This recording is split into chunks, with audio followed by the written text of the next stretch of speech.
ആ ഭീഷണിക്കൊന്നും വഴങ്ങുന്ന പ്രസ്ഥാനമല്ല യൂത്ത് കോൺഗ്രസും ഉണ്ട്. ഒരു BJP-കാരനും ഒരു യൂത്ത് കോൺഗ്രസ്സുകാരനെയും ഭീഷണിപ്പെടുന്നുണ്ട്.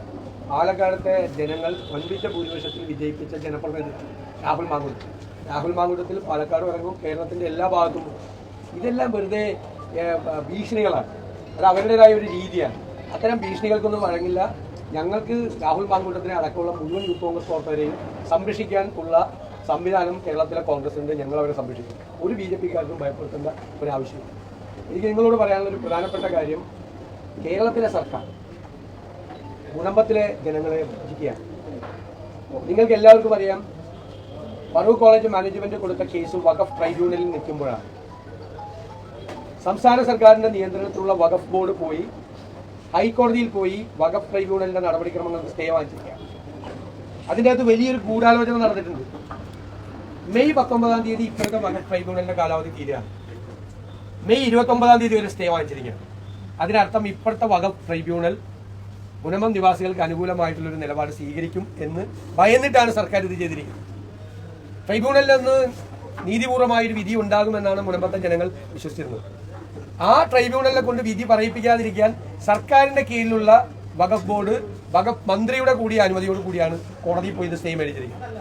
19-ാം തീയതിന്റെ കാലാവധി കഴിഞ്ഞാൽ ഇനി പുതിയതായിട്ട് വരുന്ന വഖഫ് ട്രൈബ്യൂണൽ പാർലമെന്റ് പാസാക്കിയ വഖഫ് ബില്ലിന്റെ അടിസ്ഥാനത്തിൽ ഇപ്പോഴത്തെ ഘടന മാറിയിട്ടുള്ള പുതിയ ട്രൈബ്യൂണലാണ് വരാൻ പോകുന്നത്. അപ്പോൾ മുനമ്പത്ത് ജനങ്ങൾക്ക് കിട്ടേണ്ട നീതി മനഃപൂർവ്വമായി സംസ്ഥാന ഗവൺമെന്റ് വൈകിപ്പിക്കുകയാണ്.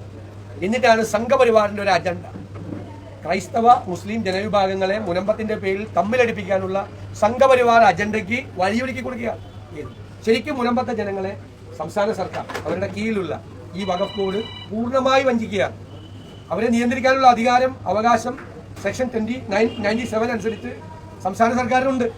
അപ്പോൾ സർക്കാരിന്റെ അനുമതിയോടുകൂടിയാണ് വഖഫ് ബോർഡ് ഈ കോടതിയിൽ പോയി ഇങ്ങനെ ഒരു സംഭവം ചെയ്തിരിക്കുന്നത്. അത് മുനമ്പത്തെ ജനങ്ങൾക്ക് അവരുടെ നീതി കൊടുക്കുക എന്നുള്ള നമ്മുടെ എല്ലാവരുടെയും ലക്ഷ്യത്തെ പരാജയപ്പെടുത്തിയാണ്. എന്താണ് സർക്കാർ ഇത് എന്തിനു വേണ്ടി ചെയ്തു എന്ന് കൂടി സർക്കാർ വ്യക്തമാക്കണം എന്ന് ഞങ്ങൾ ആവശ്യപ്പെടുന്നു. രണ്ടാമത്തെ കാര്യം, എൻഫോഴ്സ്മെന്റ് ഡയറക്ടറേറ്റ് കരുവന്നൂർ കേസിൽ കോടതിയിൽ കൊടുത്ത കൗണ്ടർ അഫിഡവിറ്റ് തൃശൂർ ജില്ലയിലെ CPM അനധികൃതമായി 100 കോടി രൂപയിലധികം വിവിധ അക്കൗണ്ടുകളിലായി സമ്പാദിച്ചു എന്നും അത് ഡിക്ലെയർ ചെയ്യാത്ത എമൗണ്ടാണ്, പ്രഖ്യാപിക്കാത്ത എമൗണ്ട് ആണെന്നും രഹസ്യ എമൗണ്ട് ആണെന്നും 25 അക്കൗണ്ടുകളിലൂടെ ചെയ്തുവെന്നും കരുവന്നൂർ ബാങ്കിൽ അനധികൃതമായി കൊടുത്ത ലോണുകളുടെ വിഹിതം കൈപ്പറ്റാനുള്ള ഏജന്റുമാരുണ്ടായിരുന്നെന്നും അവരത് കൈപ്പറ്റിയെന്നുള്ള ഗുരുതരമായ ആരോപണങ്ങൾ ഉന്നയിച്ചിരിക്കുകയാണ്.